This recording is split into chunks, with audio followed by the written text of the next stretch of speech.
everybody. Thanks for coming and joining us at the Hyperbaby podcast, episode 11? Yes. Or 12? No, it's episode 11. She says 11. I think it's 12. We can count. Okay, it's 11. All right, let's hear it for one standing by next to each other. Yay. We've made it a long ways, and I think we should take a moment and be like, that's pretty cool. We've done 11 of these things. Yeah, I think usually we stop.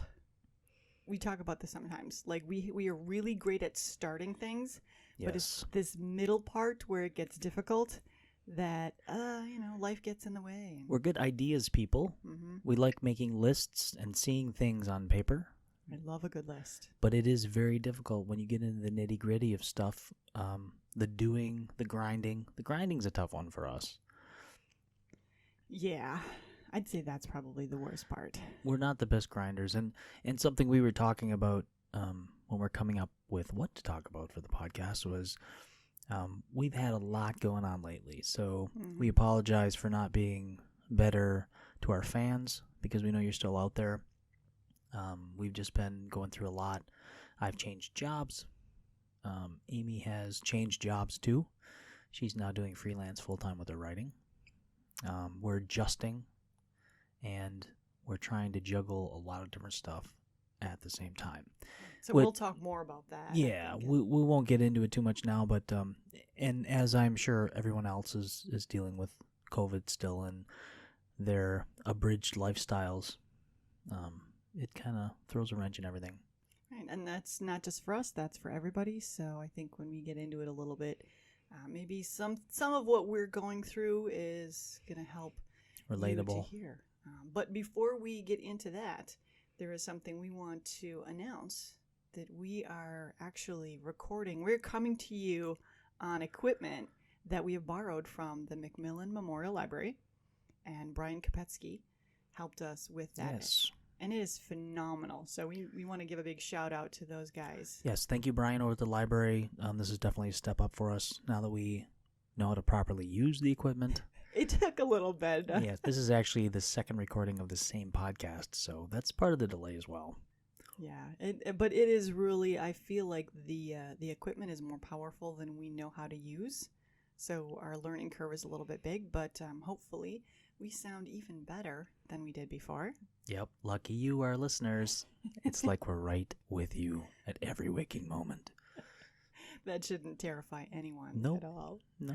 So hopefully, this is a mobile recording studio that we're using right now, and we've been told that we may even get to go into the library's formal studio. Yeah, Wednesday we're actually going to go over there, and we're going to go into the recording booth / maker studio over there.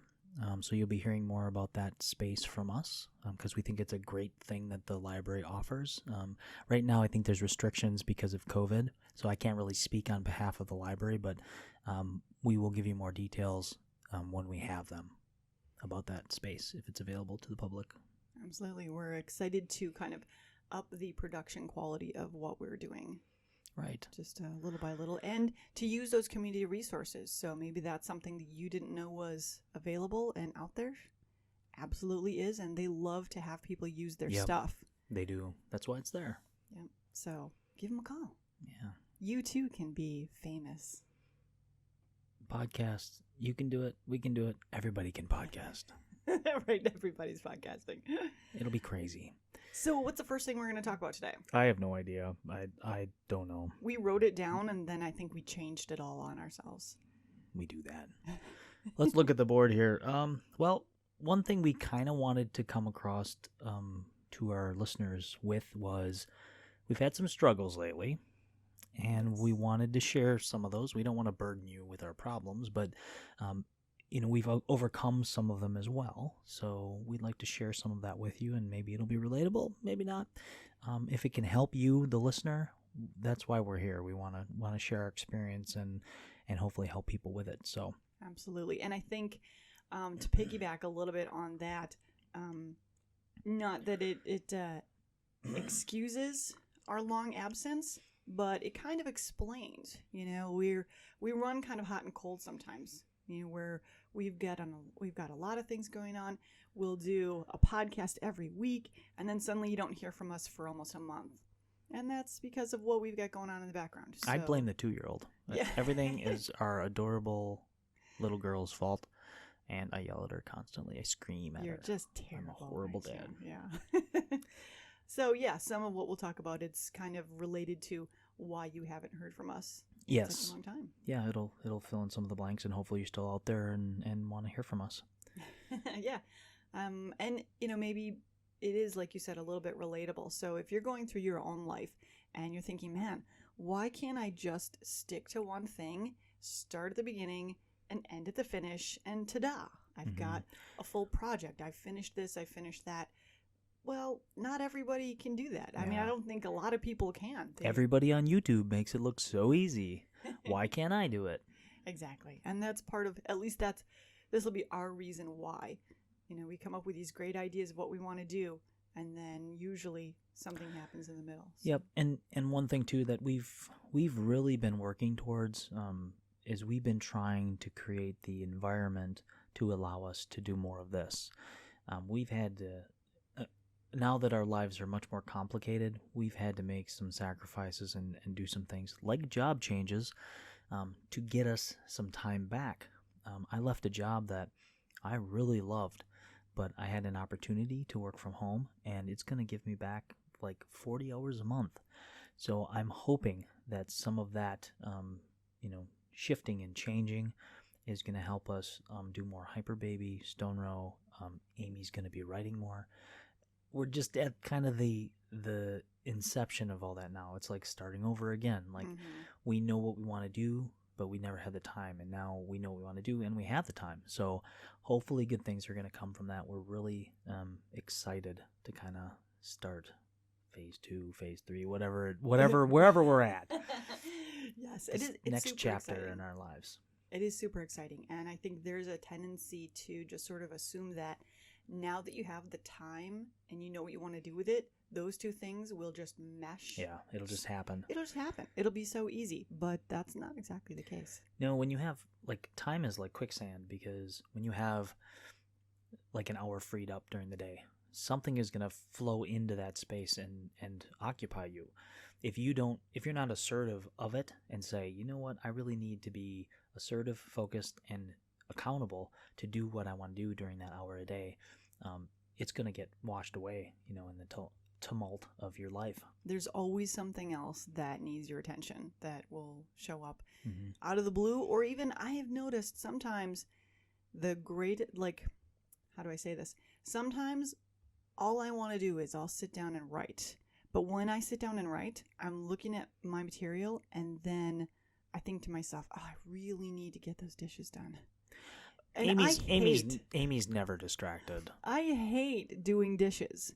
But when I really feel like I should do the dishes is right before I want to write. I don't know what that is, but that's definitely a thing. I think it's a combination of procrastination. I've noticed I do that too. That's something that I definitely do. I'll be like doing web design on the webpage, and then I'm like, oh, let me look at this game, or let me go on YouTube just for a minute. Just for a minute or two. That's how it always starts. And you're like, then your mind kind of just takes off and goes into that place. And then before you know it, it's a half an hour.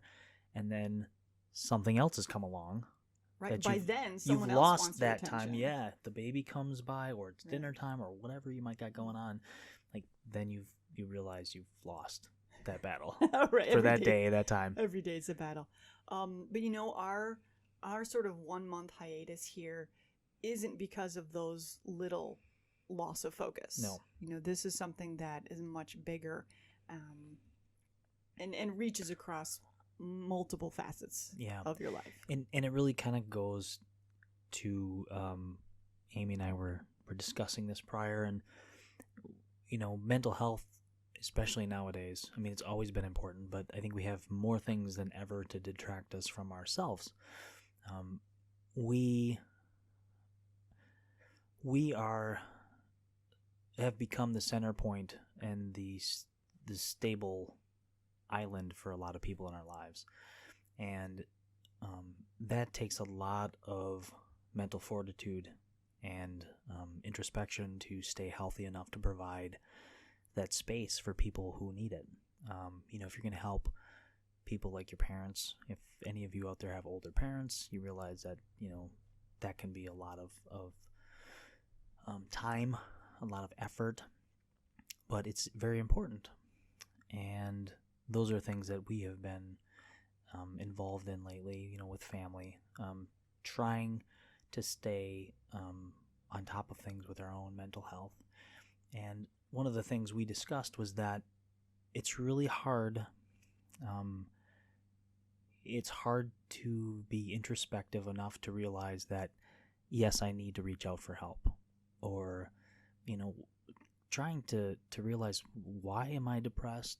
Why are these things getting me down? At what point do you need assistance from someone else?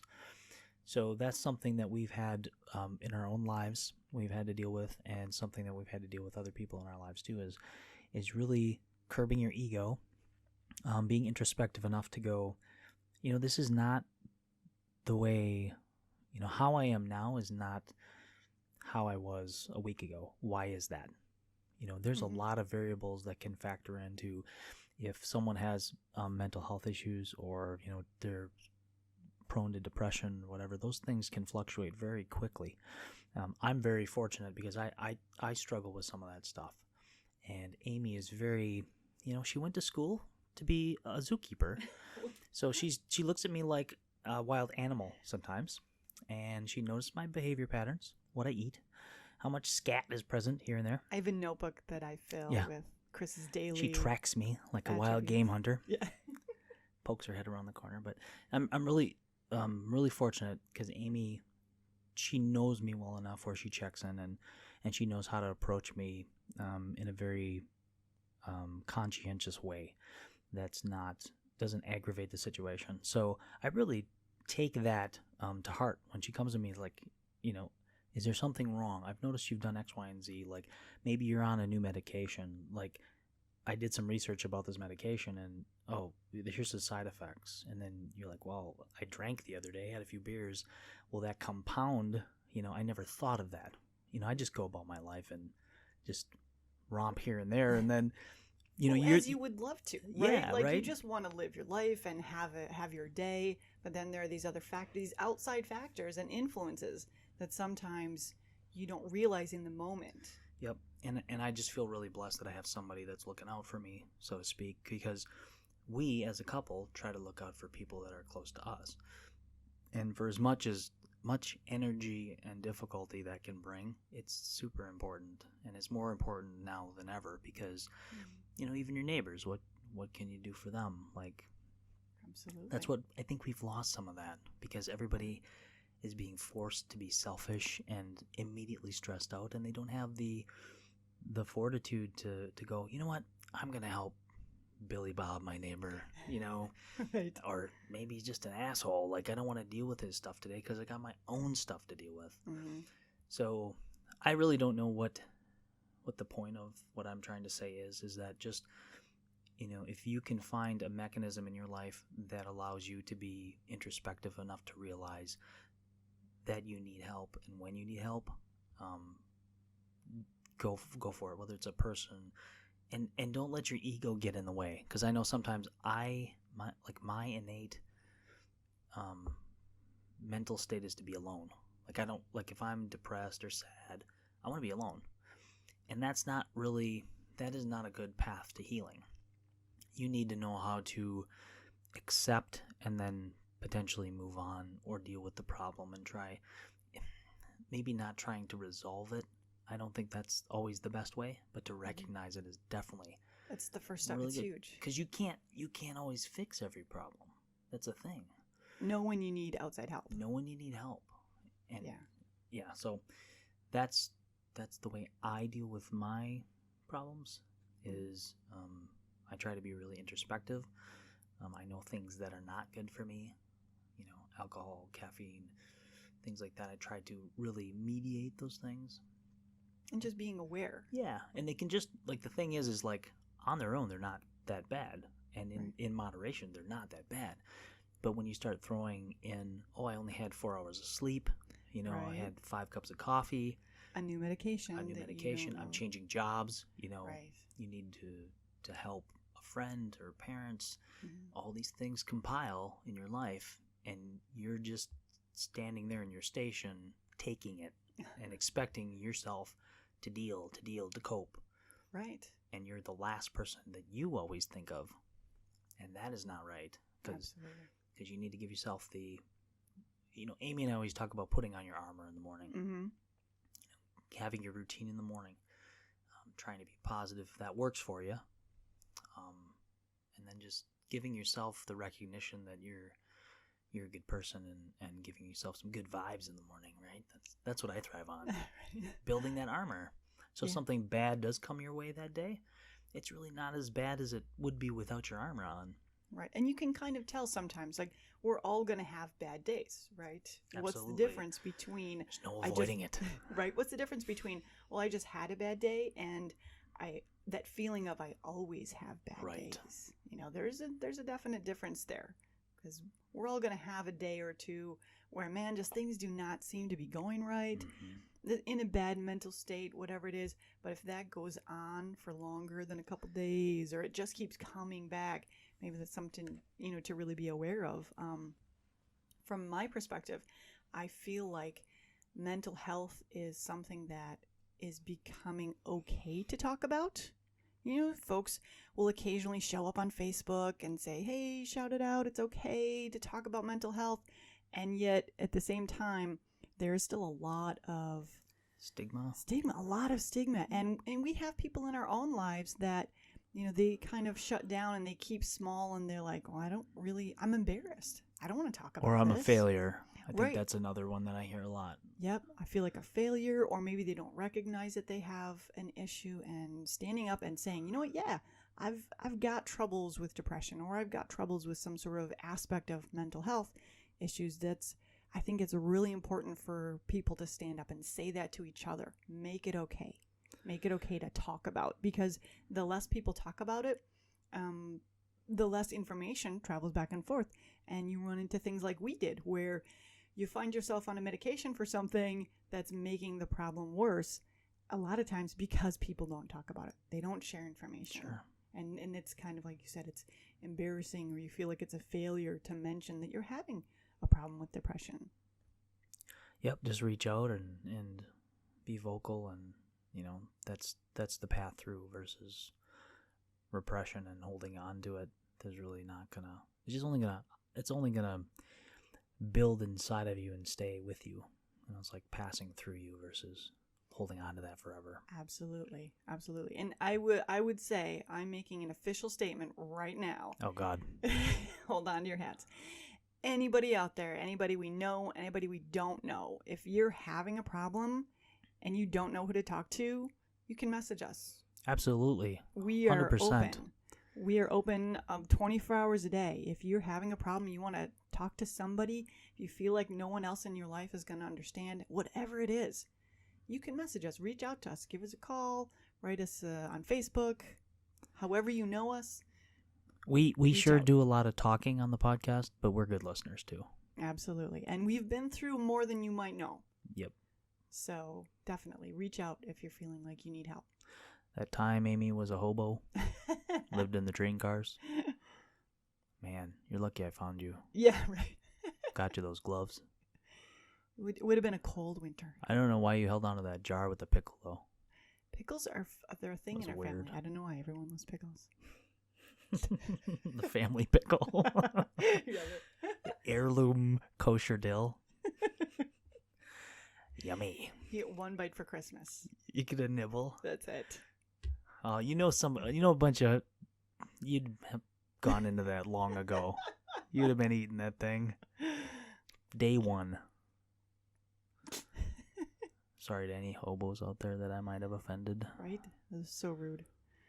But yes, if you have problems, reach out to somebody. Reach out to us. Let's talk about it. That's the first step. Mm-hmm. We're more than glad to help. And it doesn't have to feel like your problems are not big enough.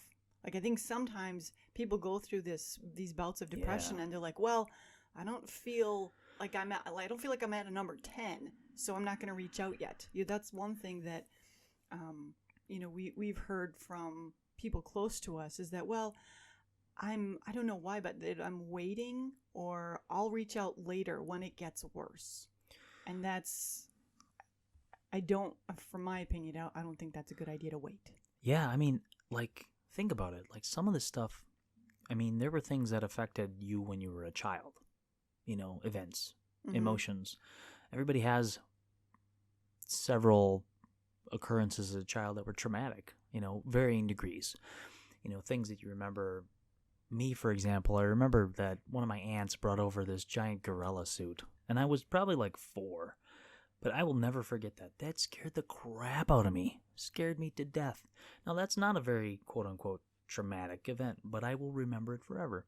So just think about that little occurrence I had as a child with a gorilla. I was scared of monkeys forever, for like many years after that.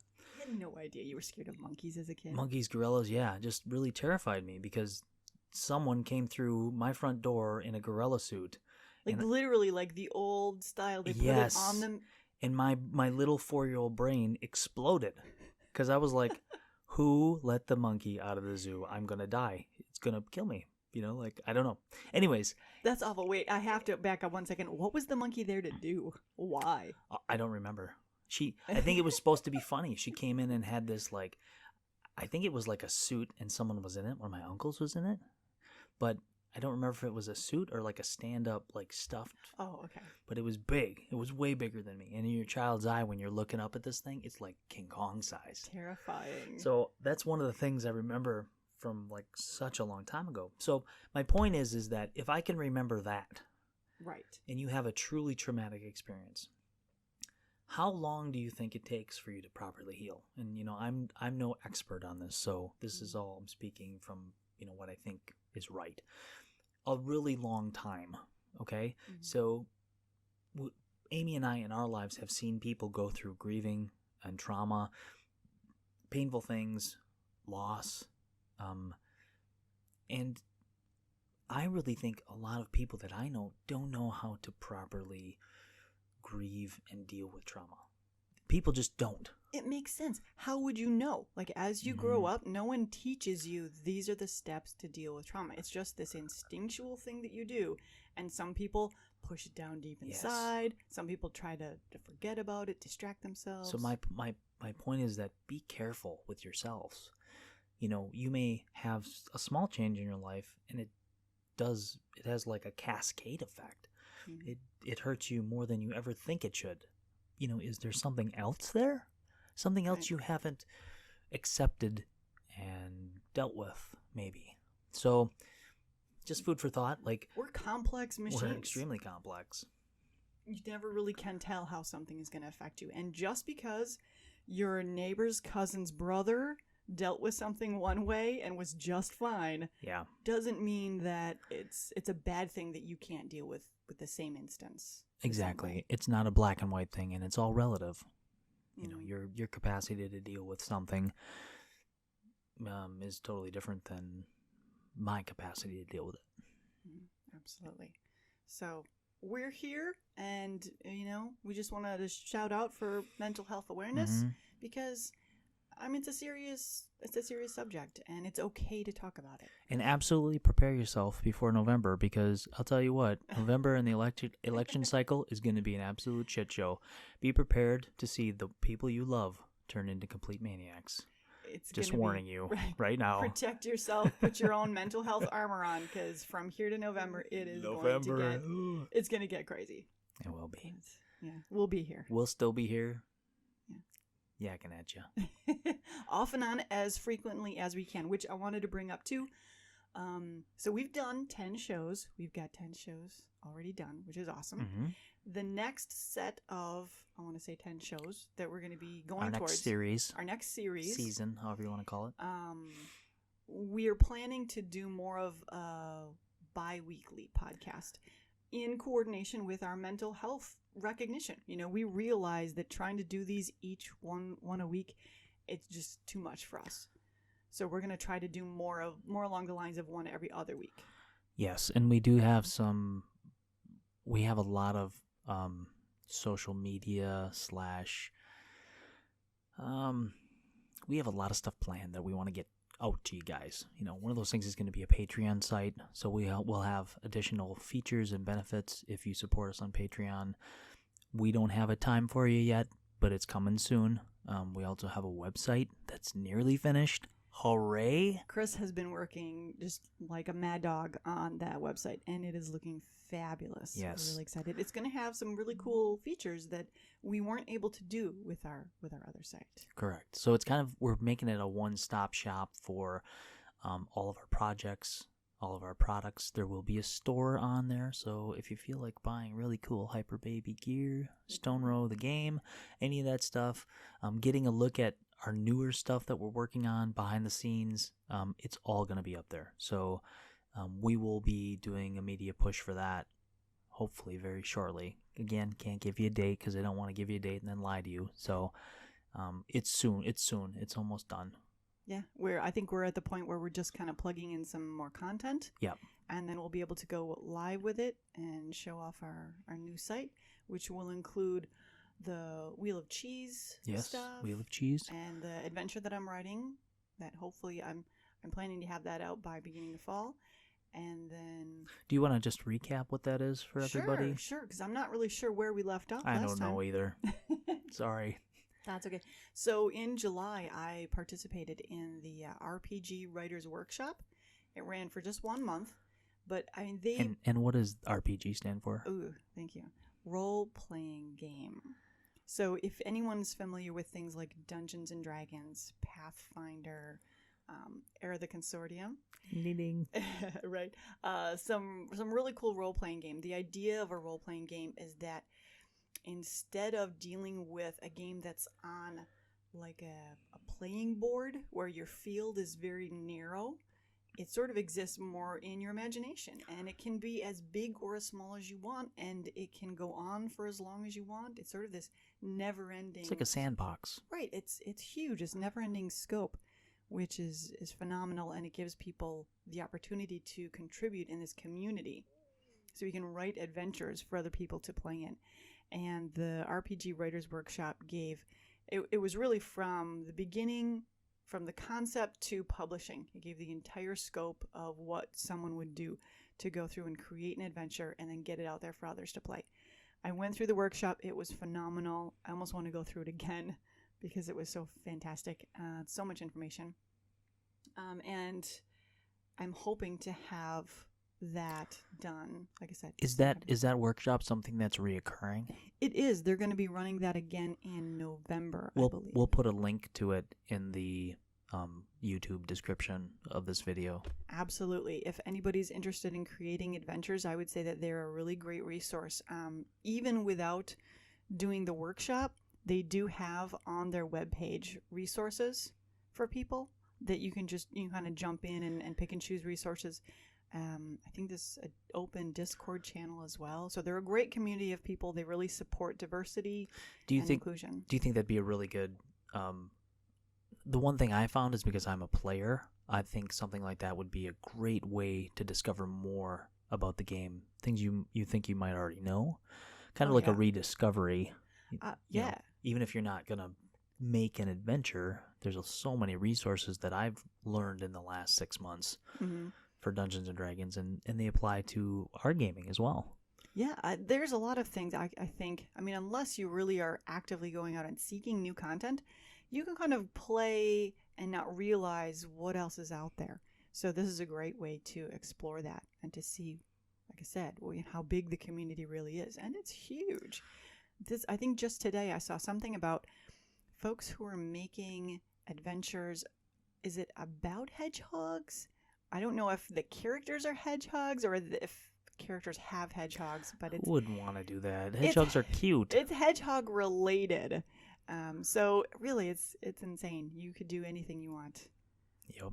So that's the fun of it. I had a lot of fun with the workshop.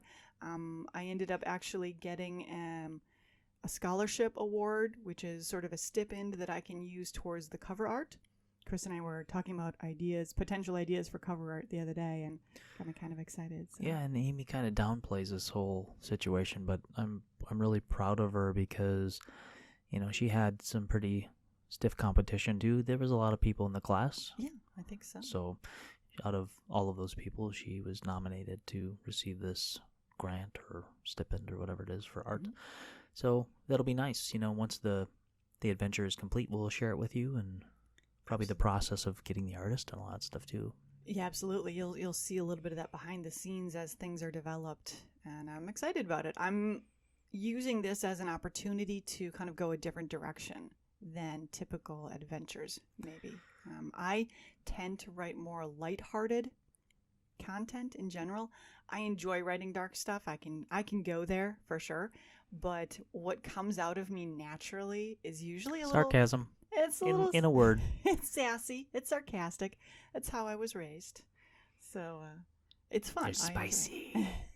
Well, and like I think now there seems to be so many ways to get down and dark and gritty, and the world is kind of a very serious place. So I like the opportunity to create something with a little levity. Sure. Comes out of that. Speaking of art and creation and stuff, we have a quick announcement as to what we're working on with Stone Row. We are in the works of coming up with a tuck box for our deck, our complete Grinding Gears deck. So what that means is we will have some lovely art and print encasing our deck instead of a nasty clear plastic case that can be cracked and such. And for anyone who has those plastic clear cases, they are not nasty. Oh. They're lovely. I find them very nice. They're boring, I They're think. they don't add to the game, and obviously they're functional. They work, but this to me is going to be another step in completing our product to make it really presentable. So anybody who does have a deck, we will have some options for you to just get the tuck box if you want to do that. We're going to be doing, again, a big media push, and we're going to be doing a Kickstarter, our first Kickstarter. So please keep your ears open. We would appreciate any involvement. That's going to be a big deal for us. Yeah, our first Kickstarter. It's going to be weird, but we'll get through it. And for all of those out there that don't know what Kickstarter is, basically it's a website that promotes funding, kind of crowdsource funding projects. So let's say there was a game being developed that you liked, named Stone Row 2, and you wanted to support it. You could go to their Kickstarter and see, hey, for $5 I can get a piece of artwork, or for $10 I can get the tuck box, or for $50 I can get all sorts of stuff. That's totally random dollar that's amounts, completely. by the way. We have not decided I don't. Yeah. any of this yet. Don't hold me to that. You will be vastly disappointed. But it's a really neat idea, because as we found out, developing a game is expensive when it comes to the money part. So it's going to be a really exciting time for us, because we haven't done a Kickstarter before. But Amy's works with a gentleman that does Kickstarters all the time, and he's had fairly good success now that he knows the recipe for them. Yeah, Ed Jowett of Shades of Vengeance. He has run a lot of Kickstarters, and he may actually have one going on right now, I think, for something he's doing. Can't quite remember the name of it now. We'll Sorry, put Ed. the link in the YouTube for you. Shout out to Ed. So, in my opinion, a Kickstarter is a great way for you to support projects that are new, that are maybe interesting to you. They're usually small business people or just regular folks who have a good idea and they want to create something different and unique. So you can go on there, pick a project that you go, wow, I would love to see that available. That's a neat idea, and I'm going to support this person. And it's usually a pretty nominal amount of money that you can just toss in there. And once the project is fully funded, then you'll get some kind of reward that you've chosen. If it doesn't get funded, then nothing happens on either side. We wouldn't get the money and you wouldn't get the product. But the really cool thing about Kickstarter, not everything Amy just said, plus you can be a visionary with your product and say, well, what if we hit $10,000? Then some pretty amazing stuff can happen. You know, like you can aim big. Right. You can aim big and do things that you normally wouldn't be able to do on your own. I guess that's what I'm trying to say. Right. And I really hope that we can come up with some cool rewards that you guys would really like, because that's part of it. I mean, we're not out here just trying to, get away to fund the stuff, because frankly, Chris and I, we love doing this so much. We can make this stuff happen on our own, but we would love to include everybody and create a community of people, hand out some cool rewards that you guys might enjoy along with this. It's another way of getting it in front of more people. It's a team effort. Yeah. We need our tribe to help us. Yeah, I think it'll be fun. So we'll see. That isn't coming up anytime real soon, but before the end of the year for sure. Yes, we would really like to get everything by Christmas, like at least for a Christmas delivery. Yeah, I would think so. So that's sooner than later, getting everything going. Right. So barring any crazy changes in our lives, I think that's where we're headed. Yeah, that's everything. And I think that kind of wraps up everything we wanted to talk about today. Mm-hmm. Again, thank you so much to Brian Kopetsky and the Macmillan Memorial Library. The next time you hear from us, hopefully, will be inside their studio. Dun, dun, dun. So you don't get to hear the sound of our neighbor mowing in the backyard. And the train and the brush pickup. And so we should sound a little bit clearer, a little bit better. But thanks for joining us, and we'll catch you next time. All right. Thanks. Bye.